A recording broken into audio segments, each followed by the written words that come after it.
Mesdames et messieurs, bonsoir. Merci d'avoir choisi RTI 1 à la une de ce 20h. L'axe Yamoussoukro, Bruxelles-Tokyo se renforce.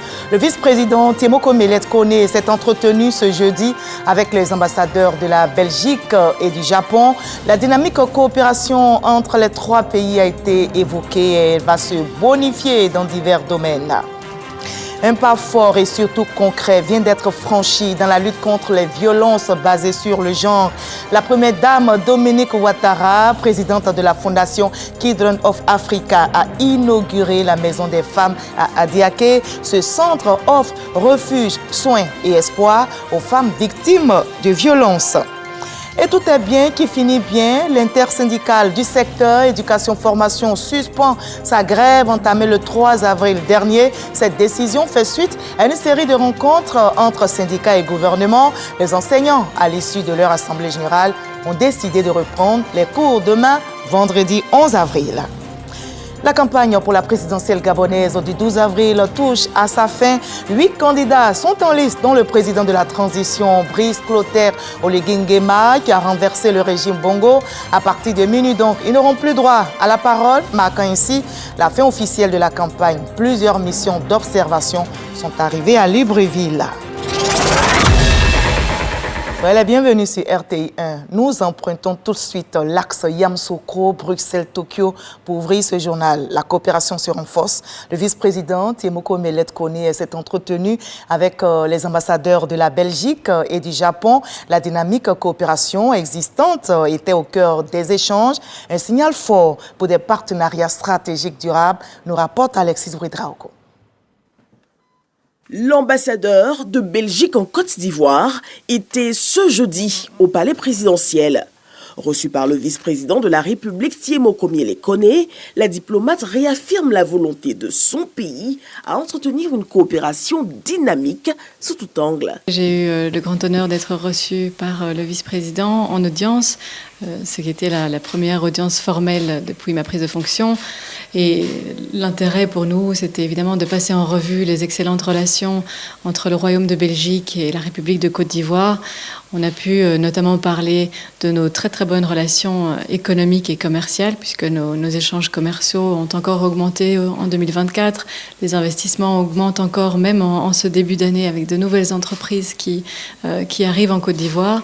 Et puis, bien entendu, nous avons d'autres échanges, des échanges culturels, des projets en matière de mobilité, des projets en matière cinématographique.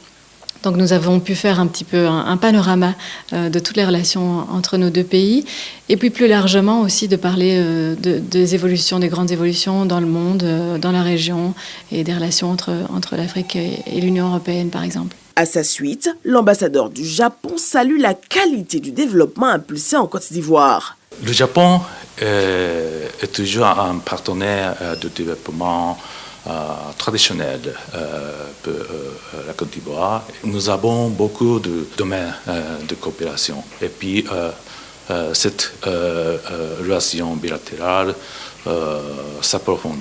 Notons que du 13 avril au 13 octobre prochain, la Côte d'Ivoire prendra part à l'exposition universelle d'Osaka, l'occasion de présenter son potentiel économique et culturel au pays du soleil levant. Et on va évoquer à présent le pas décisif dans la lutte contre les violences basées sur le genre dans notre pays qui a été franchi.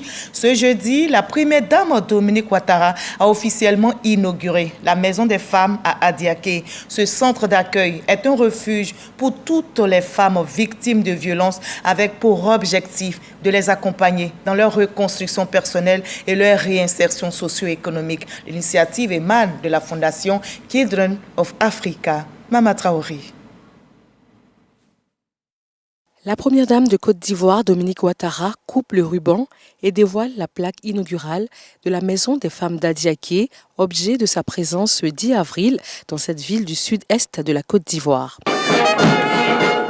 La First Lady ivoirienne, présidente de la fondation Children of Africa, ouvre ainsi ses bras aux femmes victimes de violences basées sur le genre dans la région du Sud Comoé. Elle a procédé à l'ouverture officielle de la Maison des femmes Safe Home à Adiaké. Bâti sur 2 hectares, ce centre a une capacité d'accueil de 100 lits. Un véritable havre de paix qui vient donner un souffle à toute une région.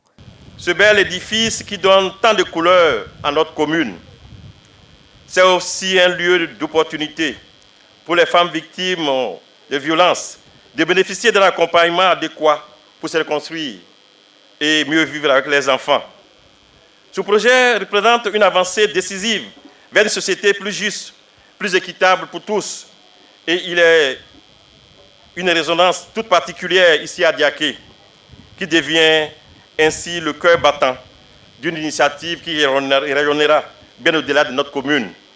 Madame la Première Dame, l'édifice mis à disposition ce jour est l'une de vos nombreuses actions en faveur des femmes de notre région, en faveur des femmes de Côte d'Ivoire. Vos initiatives, nous le savons, sont justes et précieuses. Vous êtes également à l'initiale de nombreux projets de développement qui contribuent à la promotion et à la préservation des droits des femmes, ainsi qu'à l'éradication des violences à elles faites. Les actions d'envergure que vous menez à travers notamment la Fondation Children of Africa sont des éléments clés qui participent activement à la transformation de notre pays. Ce projet phare mis en œuvre par la Fondation Children of Africa bénéficie de l'accompagnement de l'Agence directrice des Nations Unies en charge des questions de santé sexuelle et reproductive UNFPA.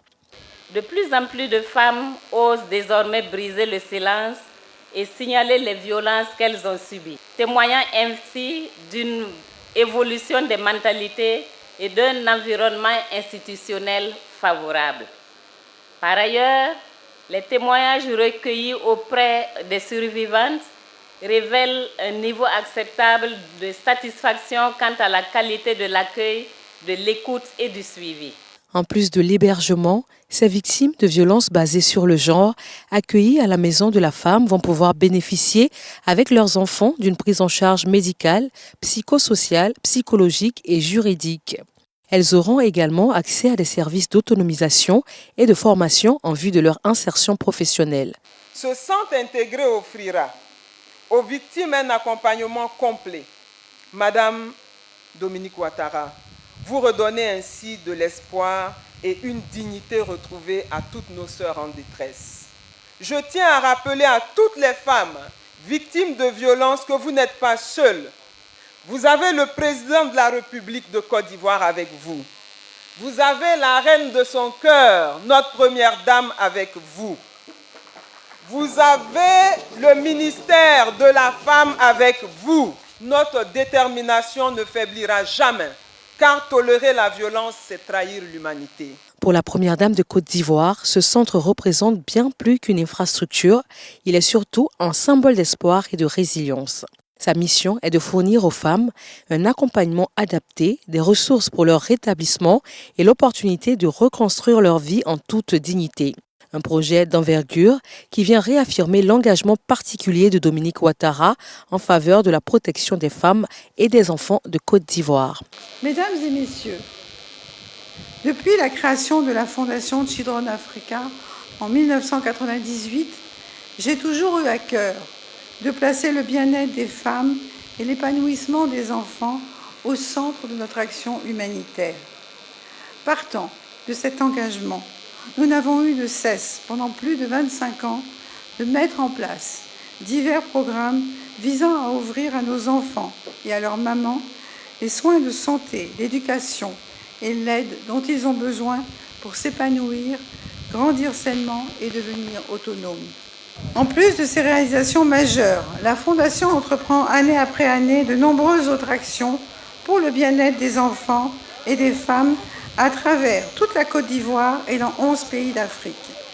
Aujourd'hui, nous inaugurons la Maison des Femmes, Safe Home d'Adiaké, qui vient renforcer nos actions dans le secteur social en garantissant aux femmes en difficulté non seulement un refuge, mais un tremplin vers un avenir meilleur.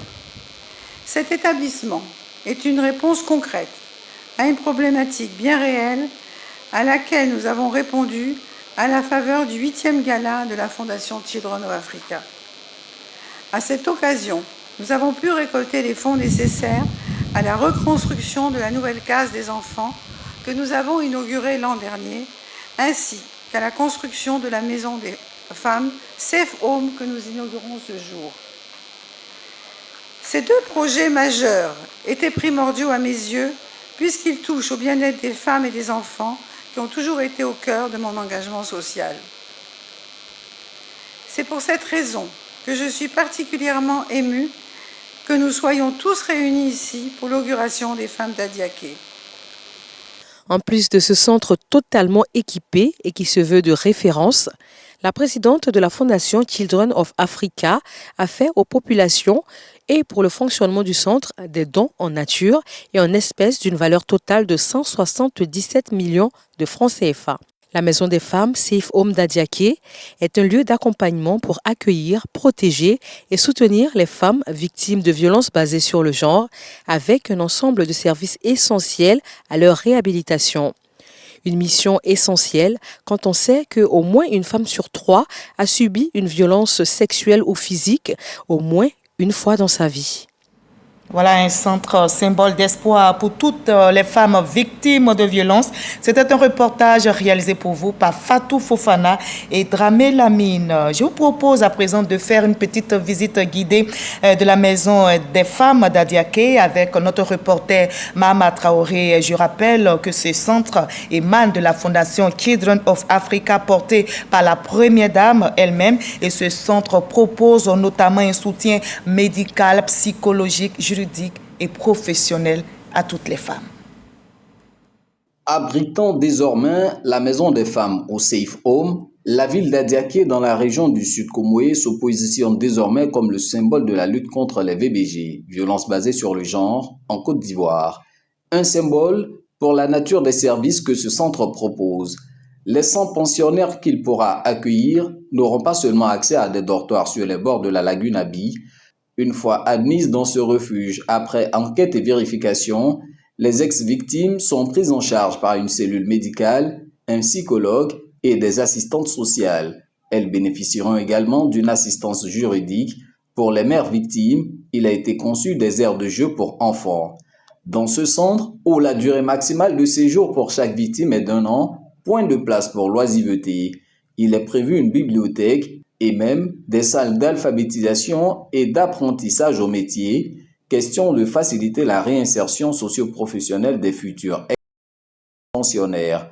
Une prise en charge intégrée dont se réjouissent les organisations de la société civile qui militent contre les VBG.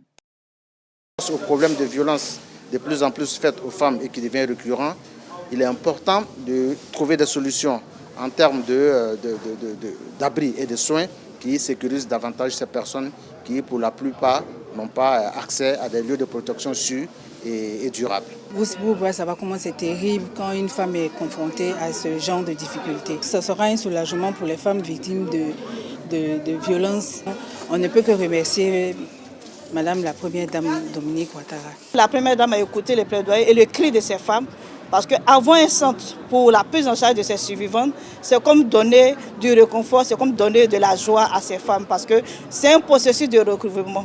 Et ce processus de recouvrement, il faut bien retirer ces femmes-là du foyer dans lesquelles les droits ont été brisés pour leur permettre de se reconstruire. Réalisation de la Fondation Children of Africa de la Première Dame Dominique Ouattara, la Safe Home d'Adiaké propose des services entièrement gratuits aux personnes qui y seront admises. Les services offerts sont dans le strict respect des 4 principes majeurs de la prise en charge en matière de VBG, à savoir le consentement, la non-discrimination, la sécurité ou la sûreté, enfin le respect. Et voilà comment les droits des femmes sont promus ici en Côte d'Ivoire. Notre périple se poursuit et on change maintenant de décor. Direction Yamoussoukro où le Sénat de Côte d'Ivoire a adopté son dernier calendrier de travail pour la première session ordinaire de l'année 2025. Et bien lors de cette séance plénière, la présidente de l'institution, Kandia Camara, a lancé un appel solennel à tous les enseignants. Elle invite à privilégier le dialogue dans l'intérêt de la communauté éducative.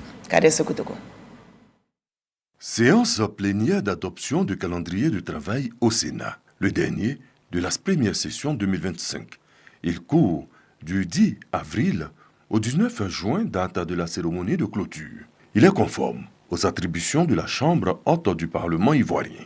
Il sera fait de vote de projets de loi et de séances d'information parlementaire. Plusieurs membres du gouvernement se succéderont à cet effet devant les commissions en charge de leur dossier. Cette séance plénière a été une occasion pour Kandia Kamisoko Kamara, présidente du Sénat, d'inviter les syndicats grévistes à privilégier le dialogue ou un retour normal des choses à l'école.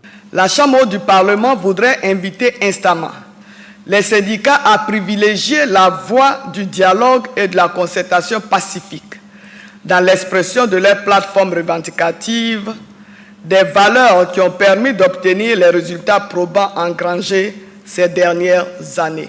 La Chambre du Parlement encourage le gouvernement à œuvrer à la pacification de l'environnement scolaire en vue de l'achèvement des programmes scolaires et de la bonne tenue des examens à grand tirage. Pour ce qui est du calendrier de travail, il a été adopté à l'unanimité des sénateurs présents.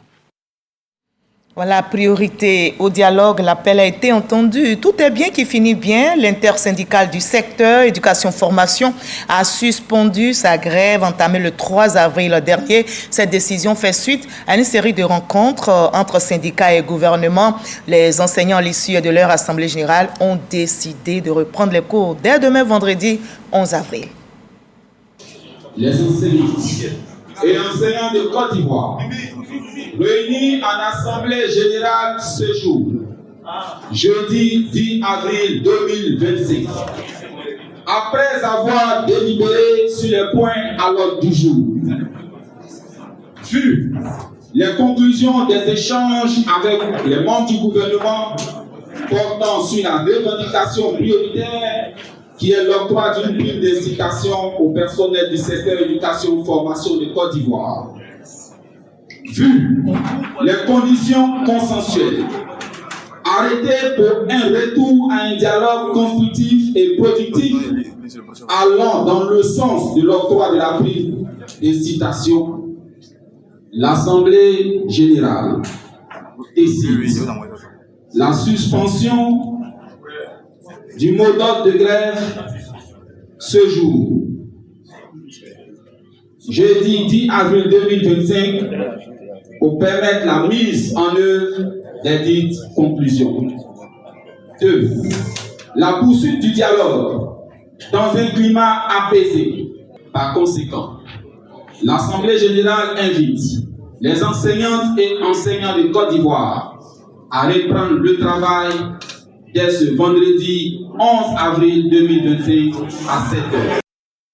Voilà, on a priorisé le dialogue pour une école de qualité. Et justement, à la fonction publique, on met le cap sur la performance. Le ministère d'État, ministère de la fonction publique et de la modernisation de l'administration a tenu une rencontre avec les gestionnaires de crédit des différents programmes.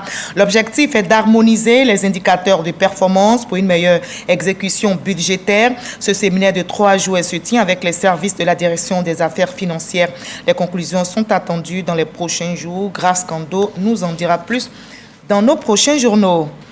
On va passer maintenant à cette autre actualité concernant la police ivoirienne qui s'est étoffée. 2245 élèves sous-officiers, dont 598 femmes de l'École nationale de police d'Abidjan, ont reçu leurs épaulettes et ils constituent la 47e promotion. On en sait plus avec Suleiman Donisongo.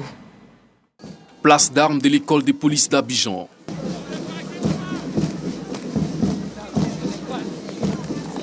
Ils sont aptes à exercer la fonction de police. Ces élèves sous-officiers intègrent ainsi la police nationale à travers cette remise d'épaulettes. Une occasion pour le ministre de l'Intérieur et de la Sécurité de les exhorter à la conscience professionnelle, surtout en période électorale. Chers sous-officiers, vous entrez aujourd'hui dans la grande famille de la police nationale, à un moment crucial de notre histoire démocratique. À l'approche des échéances électorales, la nation tout entière se tourne vers vous. Elle vous confie une mission essentielle, celle de protéger les citoyens, celle de préserver l'ordre public, celle de garantir la paix et la stabilité. Une fonction dont Amédée Kouakou mesure la responsabilité.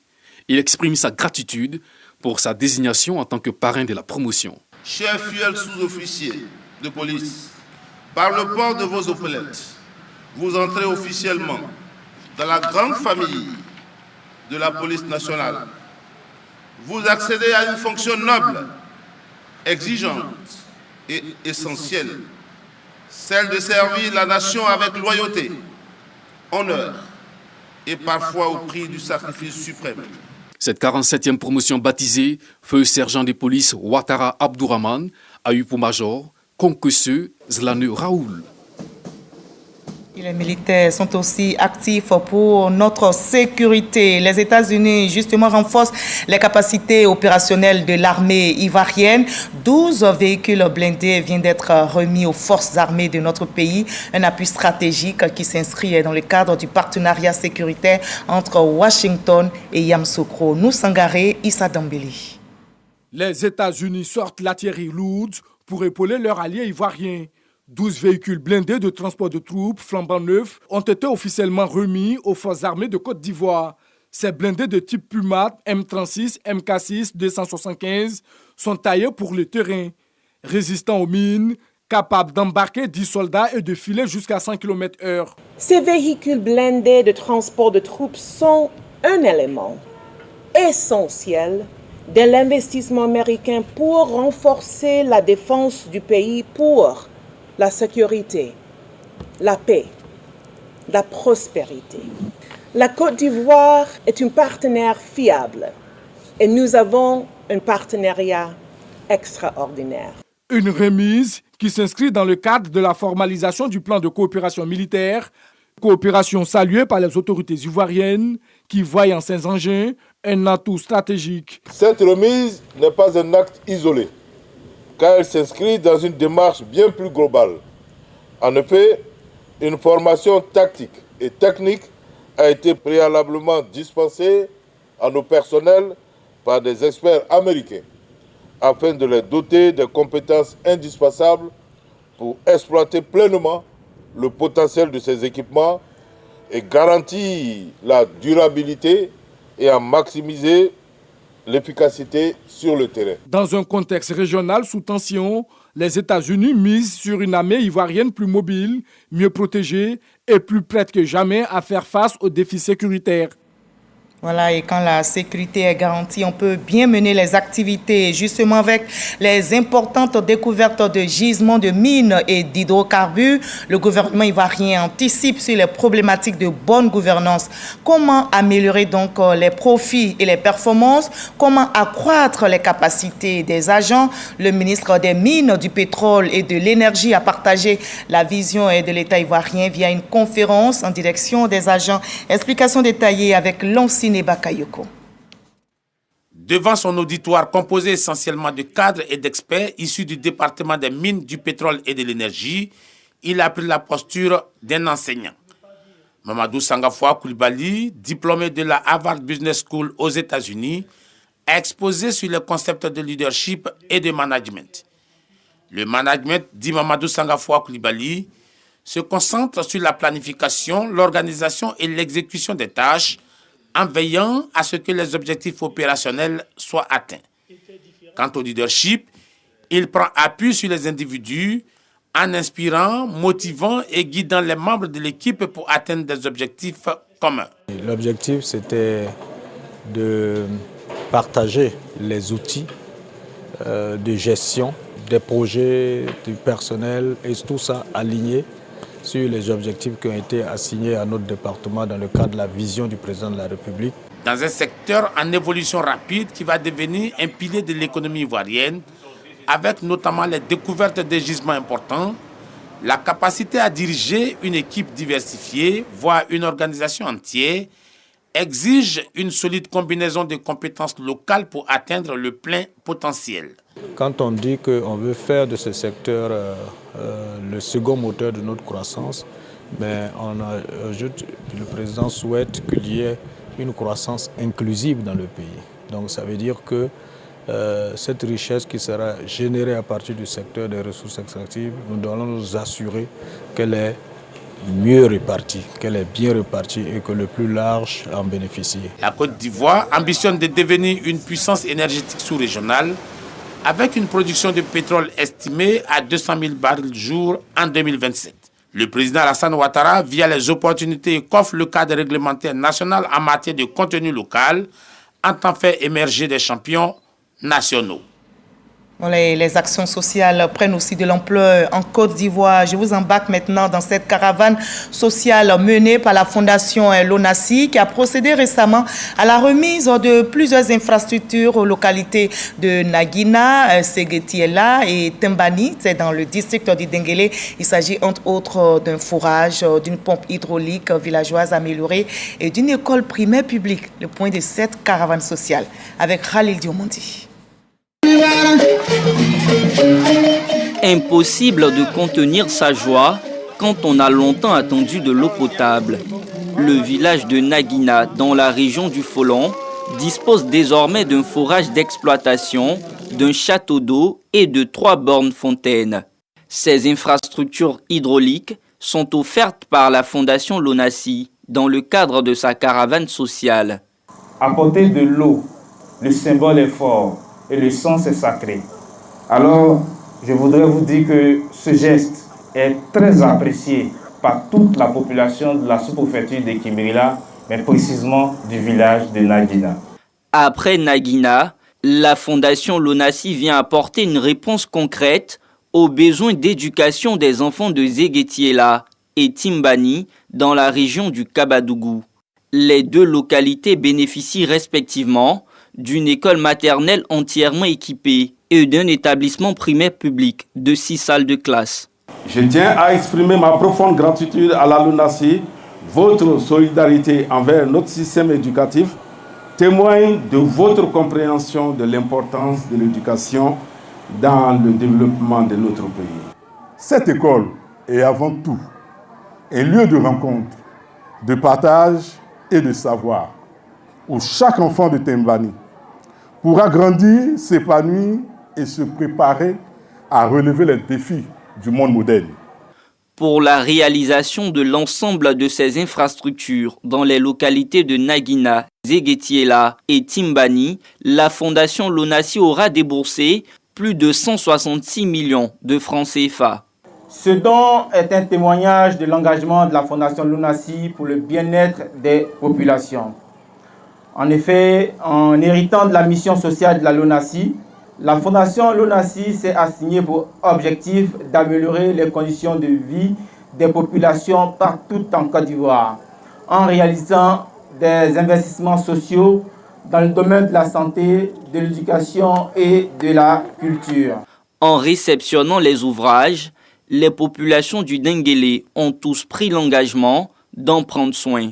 Les élèves ont particulièrement promis à la Fondation Lonasi d'être des modèles d'excellence à l'école. Voilà, et sur le terrain politique, la grande famille du Rassemblement des Oufouettistes pour la démocratie et la paix s'est agrandie. Jean-Yves Esso, inspecteur au PDCI RDA et ancien membre du bureau politique, a déposé ses valises au RHDP. Il a fait sa déclaration publique, nous rapporte Suleiman Donisongo. J'annonce ici aujourd'hui mon ralliement au RHDP. Jean-Yves Esso, ex-membre du bureau politique du PDCI RDA, aborde ainsi un moment important de sa carrière politique avec cette déclaration. Ce choix n'est ni une rupture avec mes convictions, ni une entorse à mes engagements, mais plutôt une décision mûrement réfléchie pour contribuer activement à l'édification d'un avenir meilleur pour tous les Ivoiriens. Une nouvelle adhésion dont se félicite le secrétaire exécutif du parti, Ibrahim Sissi Bakongo, qui exhorte à l'action. Jean-Yves, je voulais te dire félicitations, bonne arrivée. Mais nous prenons aussi l'engagement, moi à titre personnel, je prends l'engagement, mais toutes celles et tous ceux qui sont assis ici, qui sont devanciers dans le parti, prennent l'engagement à ma suite de faire en sorte que tu te sentes mieux que là où tu étais. Donc il faut, en plus des mots, de la rhétorique, il faut de l'action. Le président de la République, Alassane Ouattara, il a montré et il continue de montrer que la politique, c'est aussi et surtout les actions. Cette autre adhésion vient renforcer les rangs du RHDP à quelques mois de la présidentielle. Et on va terminer par le Gabon. La campagne pour la présidentielle du 12 avril touche à sa fin. 8 candidats sont en liste, dont le président de la transition, Brice Clotaire Oligui Nguema, qui a renversé le régime Bongo. À partir de minuit, donc, ils n'auront plus droit à la parole, marquant ainsi la fin officielle de la campagne. Plusieurs missions d'observation sont arrivées à Libreville. Point final de ce 20h. Merci à vous tous de l'avoir suivi. Continuons de promouvoir la paix partout. Demain, vous avez rendez-vous avec Kolo Koulibaly.